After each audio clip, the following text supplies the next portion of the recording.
Bonjour, Gilles Dorval, entraîneur expert en course à pied. Je suis ravi de vous retrouver pour cette vidéo dans laquelle je vais partager avec vous un extrait d'une de mes webconférences dans laquelle j'ai expliqué comment bien gérer votre dernière semaine d'entraînement avant un 10 km, un semi-marathon ou un marathon. Pour cela, on se retrouve immédiatement après notre jingle.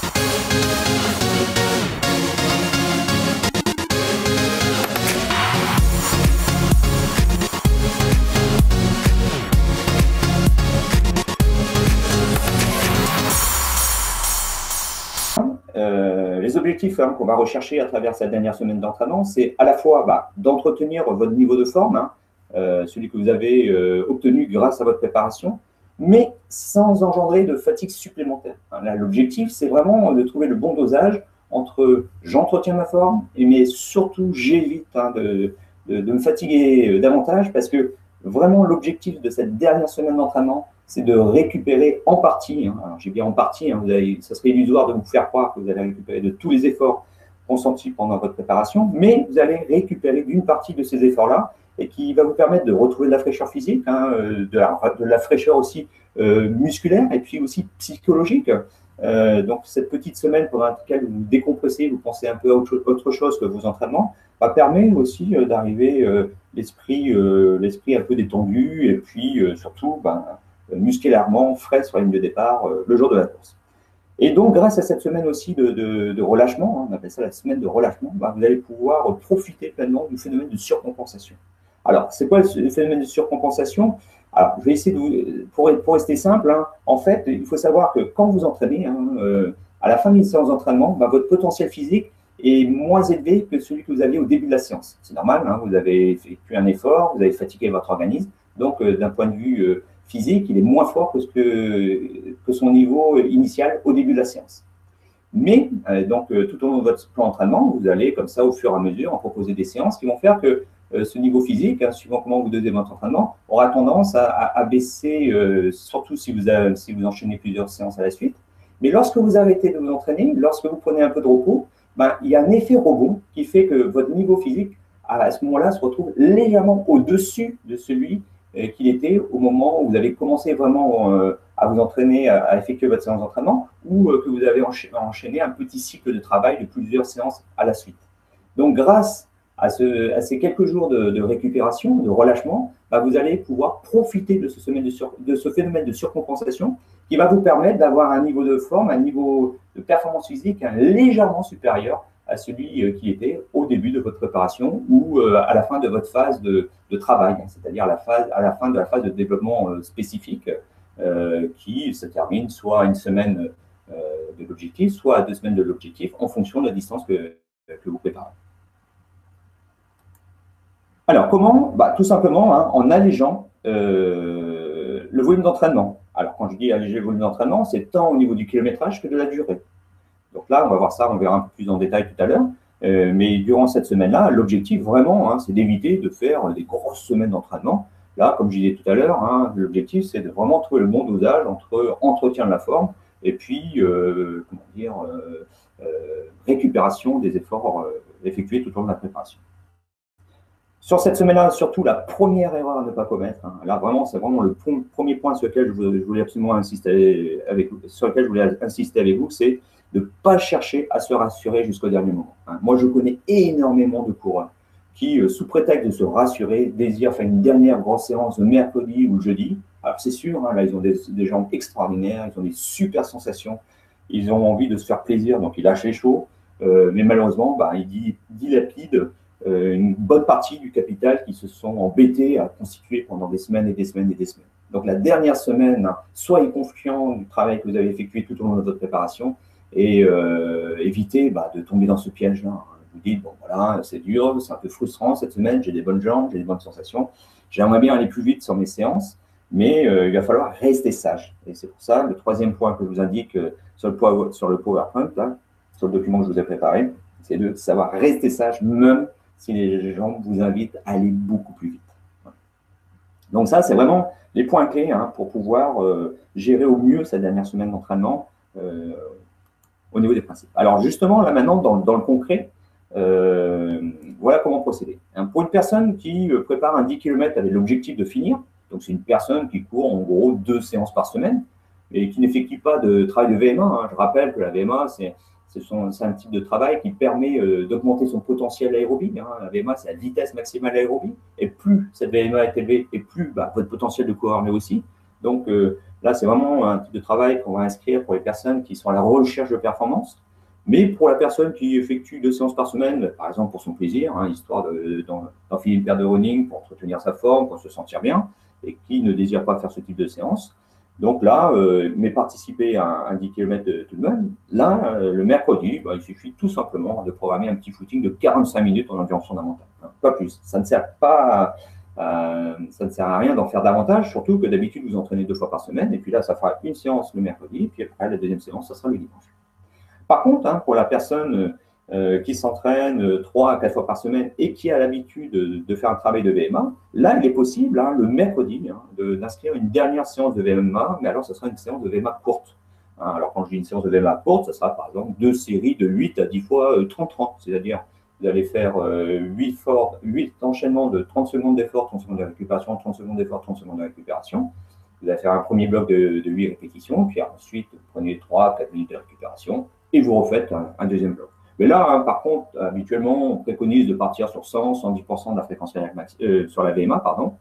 Là, par contre, hein, ce jour-là, vous travaillez plus la sensation et vous n'hésitez surtout pas à rester un tout petit peu en dedans. Hein, c'est-à-dire qu'au lieu des 100-105% de la VMA, là, vous restez à 95, et 97% de votre VMA.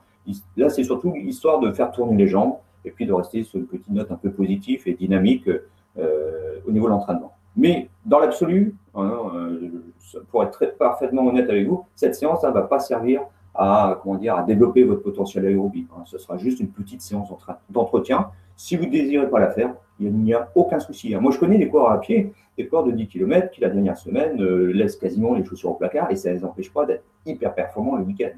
Donc, séance de VMA, si vous voulez vous faire un peu plaisir, prenez les jambes un peu plus vite, mais il n'y a aucun caractère obligatoire. Et puis, le vendredi, on finit par un petit footing de 40 minutes en endurance fondamentale. Alors, EF, j'ai oublié de vous le préciser, ça veut dire endurance fondamentale, c'est-à-dire que vous allez vous caler à 65-75% de votre fréquence cardiaque maximale.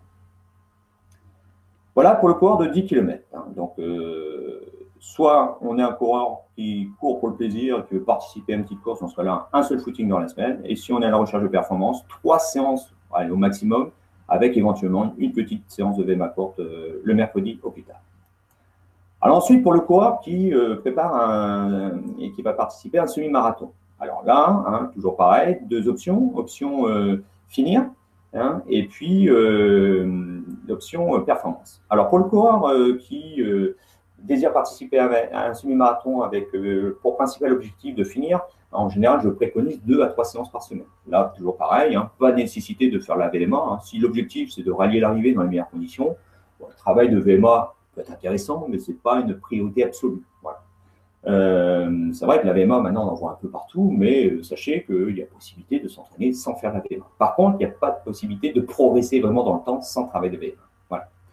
Donc là, par exemple, le mardi, 50 minutes à 1 heure en endurance fondamentale. Hein. Moi, personnellement, je reste sur 50 minutes.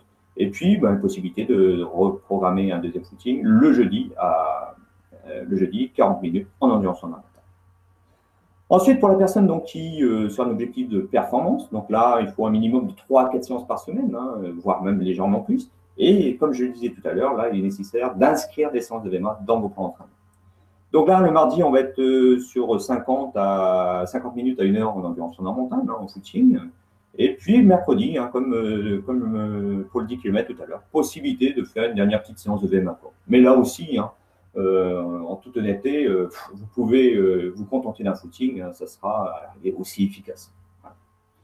Et puis le vendredi, finir par 40 minutes de footing en endurance fondamentale. Alors, si je vais revenir sur un petit point, hein, tout à l'heure à l'instant, sur le 10 km, j'ai oublié de préciser ça. Il est possible pour ceux qui désirent, hein, surtout pour les coureurs performants, de rester sur une petite note, on va dire, dynamique à l'issue du dernier footing le vendredi, en effectuant 4 accélérations sur 50 foulées. Voilà. Mais bon, là, l'objectif, c'est pas chercher à faire un sprint. Hein. Là, l'objectif est vraiment de finir sur quelque chose un peu plus dynamique et puis garder en mémoire, hein, ce côté dynamique au niveau musculaire.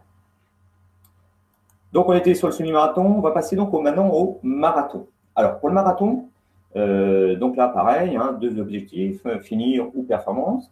Le coureur, donc, il n'y a pas objectif de finir. Ben, on va partir du principe qu'il s'entraîne au minimum 3 fois par semaine. Hein. C'est pour moi le minimum pour se présenter dans des bonnes conditions sur la ligne de départ. Donc là, pareil, travail de VMA, c'est un plus, mais c'est pas, dans l'absolu, ce n'est pas obligatoire. Donc, mardi, 50 minutes de footing à 1 heure, et puis jeudi, 40 minutes. Donc, vous avez vu, hein, par rapport à un marathonien, une personne qui prépare un marathon, en termes de volume d'entraînement, on est vraiment sur des volumes très, très, très light. Hein. Quand on pense qu'il y a quelques jours encore, le coureur a effectué des sorties de 2 heures, 2 heures et quart, là, on est rendu vraiment à un volume vraiment très, très, très minime. Et puis, pour le coureur qui a pour objectif la performance, là, vous allez voir aussi, c'est très light. Hein. Je prends notamment le cas classique d'un coureur qui s'entraîne 4 à 5 fois par semaine avec de la VMA. Contrairement aux 10 km au semi-marathon, là, vous avez vu, hein, je fais disparaître la VMA de la dernière semaine d'entraînement. Aucune utilité. Seul risque, éventuellement, c'est de se blesser si on va un peu trop vite sur sa séance de VMA. Hein, à la fin de la préparation, hein, les fibres musculaires peuvent avoir un peu souffert, elles sont fatiguées. Donc, on ne va prendre aucun risque la semaine qui précède le marathon, surtout si on a réussi à effectuer toute sa préparation sans bobo physique. Donc, la VMA, on laisse de côté. Et puis, on peut éventuellement faire 10 minutes à allure spécifique. AS, ça veut dire allure spécifique marathon. Donc, 42 pour marathon. Donc là, c'est 10 minutes à votre allure marathon. Hein, celle que vous visez le jour de la course. Donc, vous avez vu là aussi, hein, c'est vraiment très light. Donc, il ne faut pas avoir de scrupules et puis pas avoir de remords à se dire « Oh là là, cette semaine, je n'ai pas fait grand-chose. Je vais me planter. Est-ce que je n'aurais pas dû faire une dernière séance ?» Non. Si vous voulez vraiment bien gérer votre course, être dans les bonnes dispositions, il faut vraiment savoir relâcher cette semaine-là. Alors là, en plus, hein, pour le marathon, on n'est pas dans la première semaine de relâchement, on est même rendu dans la 2e semaine de relâchement. Alors la première semaine de relâchement, elle est moins importante en termes de diminution du volume et des intensités d'effort. C'est un intermédiaire entre ce que vous faites en pleine préparation et ce que je vous propose sur cette dernière semaine. Mais bon, là, on reste vraiment concentré sur la dernière semaine. Donc, hein, vous voyez, aucun scrupule à rester tranquille et puis à éviter de faire des séances qui un, risquent peut-être de vous blesser, et puis deux, qui vont rien apporter en termes de performance au jour de la course, et surtout, qui risquent tout simplement de vous fatiguer avant l'heure. Voilà, donc si vous aussi, vous désirez mettre en place un plan d'entraînement efficace en course à pied, sur 10 km, semi-marathon et marathon, et profiter de mes 30 ans d'expérience dans le domaine de l'entraînement en course à pied, je vous invite à cliquer sur le lien présent sur cette vidéo ou en dessous de cette vidéo, d'indiquer votre prénom, votre adresse mail, et ainsi je vais pouvoir vous faire parvenir toute une série de vidéos gratuites, extraites de mon programme d'entraînement et de coaching Courir 360. Et puis ça sera aussi l'occasion pour moi, dans quelques jours, de vous faire parvenir, pour les personnes intéressées, les modalités pour rejoindre ce programme d'entraînement et de coaching Courir 360. D'ici là, je vous souhaite un bon entraînement, un bon run, et puis je vous dis à très vite.